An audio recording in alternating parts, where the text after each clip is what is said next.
Hey everyone, welcome back. Commission Co. We're back here live to bring you week 11 LOC Dynasty. Dynasty a little bit different. It's clear to see who the contenders are and who are the weaker teams. Yeah, I mean, there's a couple teams that could sneak into the playoffs, in my opinion. I mean, the three that could sneak in: Curly, Spartans, and unnecessary Roughness. I mean, they're all 4-6. Bolt Up is 5-5. Honestly, I think his team's kind of trending in the wrong direction. I know he won last week, but I don't think his team is there just yet to be a contender. And then even if he snuck in that 8th spot, I would not want to play Bills Mafia week 1 or round 1. Not at all. Not a snowball chance in hell. Yeah, that's one and done. Oh, yeah, for sure. But let's just kick right off, look at it. You know, I'm up first, Philly Miracle Man, 1-9, 2-game losing streak. I play you and Sabatica next. First is the Illuminati, 2-game winning streak, plays no more unnecessary Roughness. And honestly, this is my shocker of the week. I think I pull out the W here and beat Roberts. And I think some people are going to be very, very happy with that. Yeah, I actually noticed I screwed up on his record. He's 6-4, and he's actually lost. He lost last week, so sorry not to update that. And I'm gonna agree with you. I'm actually picking you as well. Why? Because this one is critical in the Hugh Jackson Award chase. I mean, you know, you got to also look at head-to-head record. I'm sure people, when they're looking to put their vote in, head-to-head record, how did they play against each other? That's got to factor in. But if the Illuminati can keep losing games in the LOC, he might be a repeat winner. Yeah, I mean, it's possible that he goes 0-2 against me this week, because I do play him and also play him in the LOC, and I would love to go 2-0 against him this week. But yeah, I think my team's a little bit better. I think he has a couple players that are either injured or on a bye, and I think I get the W here. Moving on, you know, you have Curly Lamborghini, who's 4-6, 1-game winning streak, plays Orange Crushy and Prime. So he plays Prime again, apparently. He's playing Optimus Prime this week, who's 2-8, 1-game losing streak, Bare Naked Ladies, and Curly Lamborghini. And honestly, I don't know who I would rather play here, but I don't think it really matters. 4-6. I mean, Curly does have a chance to get into the playoffs. Personally, don't think it's going to matter too much, especially next week playing Orange Crush. I think that crushes all of his dreams of making the playoffs. Yeah, potentially. I mean, there's no doubt about it. I'm sure Curly's probably wanted to have a better year than what he's had. He's made the playoffs every year since he's been in Dynasty. So this is a streak here that is obviously critical for him to keep alive. And, you know, I think it's a very winnable game against Optimus Prime. I mean, this is a team that you projected to have no wins this year, I believe, in Dynasty. He's obviously succeeded in beating that goal. But even looking forward, you're right. Yeah, Orange Crush is going to be a tough one. So it's going to be hard to beat him. But then Prime again. So those are 2 winnable games.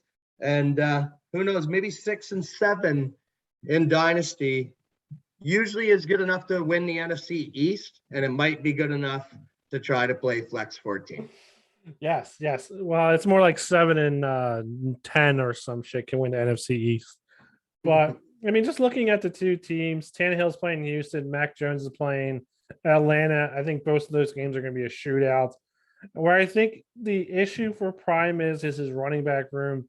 Does James Robinson actually play? Is he healthy enough to play? And Chuba Hubbard, is he going to actually get any yards this week? Or is C-Mac going to come back and play? Because I don't think it's going to be as much of a blowout as it was last week playing the Washington football team. It looked pretty damn good last week, honestly. And I think they play that way. It's going to be a lot closer, and I think C-Mac's going to run the ball all over them if he's healthy and doesn't go into the little blue tent. My prediction is Curly wins this. I think it's actually going to be close, even closer than what NFL.com has it as. I think, actually, they're predicting Prime to win, but I think Curly gets the W here. Next up, we have Sabatica Spartans 4-6, 1-game losing streak, plays unnecessary Roughness, and then Philly Miracle Man versus likely losers 2-8, 1-game losing streak, plays Bolt up, and then Vlad Jr Crew. Yeah, when you talk about one of those teams that could sneak in, again, here's Subotica Spartans. I mean, we just talked about him in the LOC, how he might, I honestly think he's a playoff team, based on that discussion, and I see an opportunity for him here. I mean, likely losers, got to think that's a W. I'm giving them the win. Unnecessary Roughness is going to be a huge one because they're both around the same record. But I believe Unnecessary Roughness traded Hollywood Brown at the deadline, and took a guy out of his lineup for Michael Thomas, which I thought was a great trade for Unnecessary Roughness, by the way. And then he has you. So I mean, Subotica Spartans, like if you're bolt up, you're Unnecessary Roughness, you're Curly Lamborghini. You're keeping the attention here on who these guys are playing moving forward because those look like winnable games. I agree. I mean, it's possible that he can win out here. Likely losers, not a good title defense, obviously. Yeah, I think he's like ranked number 1 or number 2 in points against. He's number 2 in points against, and he's number 16. Now he's 14th in points for. And his team is definitely struggling this year. I think his team definitely caught up to what we said last year. How the hell does this guy win? He apparently doesn't. Versus Subotica Spartans, and as you said, I mean, let's call it Philly Miracle Man. He's going to beat them. He's going to beat me. Unnecessary Roughness is going to be a close one. He has a chance to win that one, and I think he wins this week. And I think that game between Spartans and Roughness is going to be a huge matchup. Who gets the flex option? And he's going to win that week. I think I said that. Next up, we have Unnecessary Roughness 4-6 1-game winning streak plays Subotica Spartans, and then the Illuminati versus Agent Steel, who is you, 7-3 3-game winning streak. He plays me next week, and then Zebras. And I think the biggest matchup for you is going to be Zebras. Yeah, 100%. I feel the same. My goal is to become the New England Patriots of the Solomonic division, winning it every year. And I'm going to win it this year. And I believe I won it last year. You won it last year, and then you're one and done. You had to throw that one in there, didn't you? Well, of course I did. But you know what? My weakness, and this will be what will hurt me in the playoffs, and I will add I became the second highest scoring team now in the league, is going to be my quarterbacks. It's going to be Carson Wentz, Baker Mayfield. You can't win championships with this guy. Indianapolis knows that. Cleveland knows that. And I know that. And I think that will be my weakness in the playoffs. Again, kudos to Unnecessary Roughness. I think that Michael Thomas trade and also getting the 2 high picks for Hollywood Brown, brilliant trade because Michael Thomas will come back. He's going to be on a new team. And remember, this guy was called Can't Guard Mike. Great trade for Milan for the future. Definitely for the future. I don't see him winning this one. I see you winning this one. I think that obviously you go 8-3, beat me. You go 9-3. If you can beat Zebras, you go 10-3. And as we will see in a little bit, Bills Mafia is 9-1 currently. He plays Vlad Jr Crew this week, it's going to be a close matchup. Then the week after that, he plays Randall Flag football. He could potentially go 9-3 going into week 13. And that puts the money up, the number 1 spot up for grabs. It's going to be interesting to see who actually gets the number 1 spot, but we'll talk about that more in a little bit. But I have you winning this one. Oh, and I definitely have myself winning that one too. Perfect. Next up, we have Orange Crushy. His 7-3 2-game losing streak. Then he plays Curly and then Bolt up versus No More 3-7 6-game losing streak. So he was 3-1 at one point. Plays the Illuminati and then Randall Flag football. I know I gave Chris a little crap in the beginning of the year and said, do you actually know how to draft? And looking at his team, I don't know. I'm still not convinced on that one. Dude, I'm pretty sure you gave him a pretty bad projection and you were right. Like No More, his name's on the trophy. And that also brings up another point. No More Likely Losers, 2-tier owners, name on the trophy. Bills Mafia wins this year. That's another tier 2 owner. So here we are trying to sell the LOC, saying we're the best owners, and all these tier 2 owners are winning dynasty. It's making us look bad. There's no doubt about it. Orange crushed 2 straight losses, and I don't know if he should be concerned. Looking at his roster, he's got Aaron Jones as well, who will obviously hurt him in this game. But CMAC again coming back for no more, I believe, in this one too. So it's going to be a close one. I think it's going to be much closer than people think. And but I am going to go with Orange Crush still winning this one because of Mahomes' revival. Yeah, I mean the biggest problem for Adrian here is his running back room. Let's call what it is. Besides Hines, it's horrible. Peyton Barber and this Minnesota guy who got 11 points and then 0.92 last week. So it's not looking too good in that running back room. It's going to be close. I think Chris has a chance to win here, but I just think Orange Crush team's a little bit better with Mahomes. He threw 5 touchdown passes last week. He's playing Dallas. I think that game could be a shootout. He might throw 5 more touchdown passes this week. And yeah, it's going to be close. It's going to be fun to watch. And also, I just realized Orange Crush has Tua playing the Jets, and let's call that as probably 3 touchdowns for Tua there as well. So Orange Crush for the win. Next up, Bare Naked Ladies 2-8, 4-game losing streak, plays Prime and Bills Mafia versus Randall Flag Football 8-2, 1-game losing streak, plays Bills Mafia and no more. And obviously, let's just call it what it is. Randall Flag Football going to win here, and he's really looking forward to next week versus Bills Mafia. Yeah, if you're Brian, you can't lose this one. Maybe this is what they would call the trap game in real life. But you can't lose this one. Obviously, everyone's looking forward to what would that be, week 12, Yep. Bills Mafia. So I know everyone and those two guys are waiting for that one. You can see Bills Mafia obviously plays Bare Naked Ladies in week 13, so that's going to be a joke. So I mean, it's a must win here for Brian, and I think he's had some injury concerns this year as well. But I think his team's definitely good enough with Aaron Rodgers always. He's one of those guys as well that can get you 3-4 touchdowns and give you those solid points you need every week. Yeah, for sure. I agree with you there. Randall Flag is going to win, and I'm excited for next week.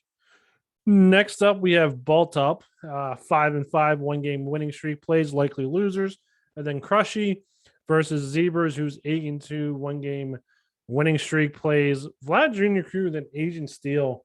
And I mean, her team has been pretty damn good for points for, but I think she is ranked, let's call it 8th, middle of the pack versus Bolt Up, who is towards the very bottom. He is 13th in points for. Zebras, she plays Zebras going to win this one. I'm going to call it right now. And then looking next 2 games for her, I think she should be a little scared. She plays the 4th best points for player, and then she plays you, who's also 2nd best in points for. Bills Mafia is number 1, and Randall Flag Football is number 3. And she has a really hard path. She can end up, 9-4, 9-5, depending on who she plays flex week 14. And she needs to win this one. I think she does get it, but this is a mandatory win for her. Yeah, I honestly would call this one the pretender game because I honestly think both these teams are pretenders.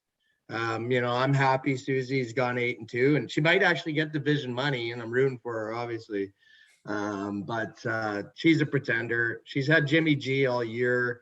The other side of the equation is she has Trey Lance, so she doesn't have that second quarterback always in the super flex spot. So but honestly, I am going to go with Bolt Up to win here, and the X factor here is going to be him trading that first round for Mike Davis. I believe Cordero Patterson might be out, so Mike Davis should get more snaps, and I'm going to give it to Bolt Up in an upset. Yeah, well, to me, it really comes down to, does Mike Davis get the more rushes, or does it go to Wayne Goldman? And that's the question.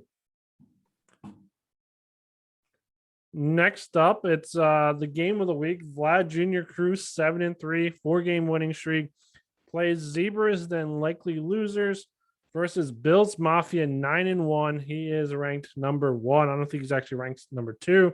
He's on a 9-game winning streak, so at one point he was 0-1. Plays Randall Flag, then Bare Naked Ladies. I'm not sure if we lost the commission or not, but I'm just going to keep rambling on. As I said earlier, Bills Mafia is number 1 in points for. So he's definitely looking to win here, go 10-1, plays Randall Flag football next week. Which I said earlier, is a great game for him to play. It's going to be a huge matchup. He loses that game, it's anybody's guess who's going to get first overall.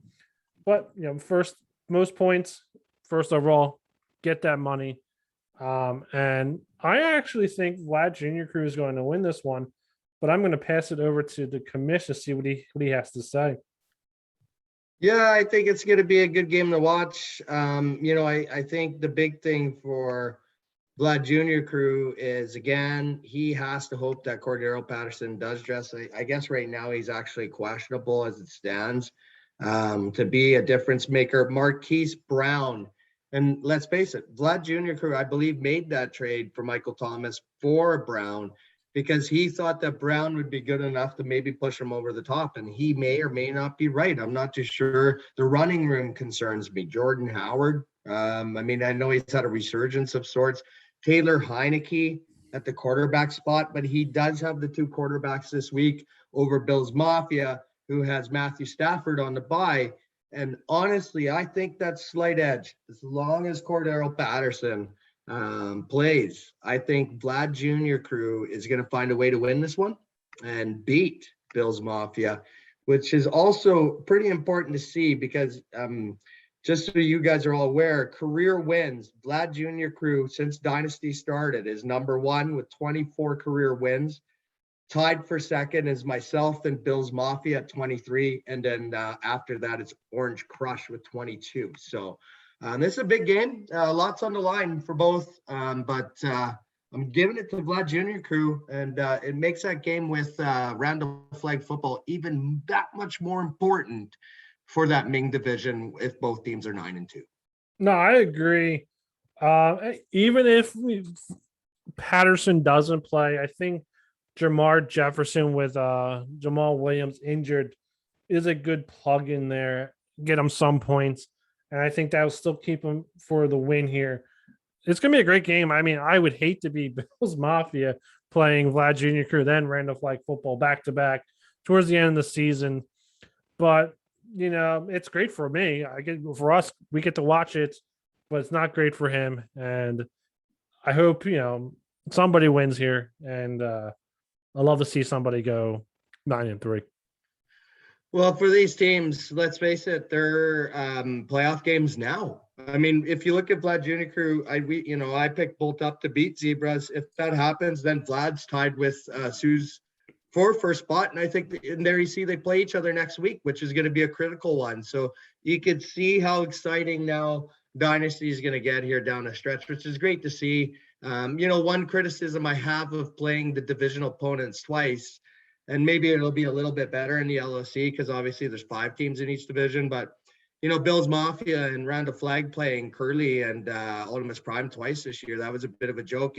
They could say the same thing about me playing you and Likely Losers, right? So that's the one downfall. But again, in real life, NFL teams really just want to win their division. That's the primary goal first, and it should be the primary goal for every team in Dynasty. Yep. And just to confirm, though, Bills Mafia is first. He is 9-1. Zebras is 8-2. So Zebras would have to win, and he would have to lose. All right, I think that is the last game. Any other thing you want to bring up since we haven't been around for the last couple weeks together? Yeah, no, just that I'm super excited again of all the ownership in every single format. You're in tier 2 now. Obviously there's still some pretty shitty owners in there, but at the same time, there's some really good quality owners in there that that are going to churn through. And, we saw it with guys that moved up, like Justin. He's been in tier 2 for a long time. He finally made it up. Adrian turned out to be a good owner, moved up. The Architect, Brandon, great owner that moved up, right? And Brandon's got his brothers in there as well, who, those guys could move up. And I would love to have the competition because honestly, they're great owners from what I can see in tier 2. At least they're super competitive with the rest of the great owners in there. Yeah, there's only really one owner in tier 2 that it's kind of like Robert, who isn't really active. I think Robert's even more active more than him. You should know who I'm talking about since he's your brother. But other than that, I mean, even Moby Ditka, who took over a team, he kind of sold. He kind of understand the rules in the beginning, but now he understands the rules, and he's turning into a great owner as well. There's not one. Well, there's not more than one bad owner in tier 2, and it's really fun to watch those guys battle for playoff spots and see how they want to move up. I think you're absolutely right. I think Aaron's going to have to retire at the end of the year if he can't commit to doing more. Like I've seen him not set the lineup. So he's going to be done. And I think you're right. All the tier 2 owners have set their lineups this year, etc. So you're right. There is a good group of guys in there, and it's definitely a lot better. I mean, I think some teams could have made some trades at the deadline, try to do things better. So some of those owners are always going to stay mediocre if you don't make those moves, right? But unless your name's Swahino. But yeah, looking forward to all of it, and good to have you back, Co, as well, and putting these previews down again. Sounds great, man. I'll see you next week. All right, see you, brother. See you.